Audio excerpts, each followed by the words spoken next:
Welcome back to another technical deep dive here in the debug zone. Today we're tackling a big question and breaking it down with insights from other users.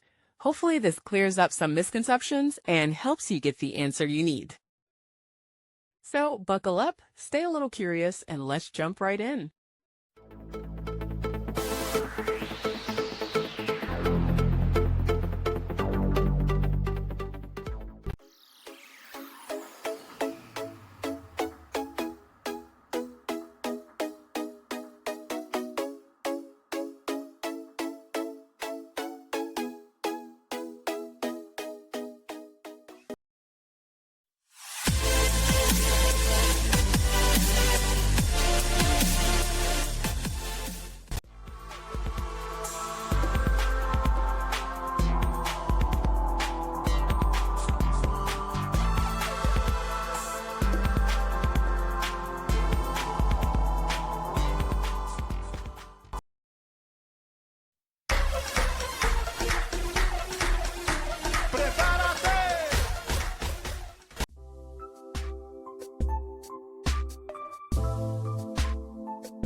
And that's a wrap.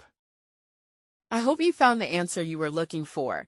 If you did, take a second to hit that subscribe button. It really helps out. And let me know in the comments which solution worked best for you. See you next time in the debug zone.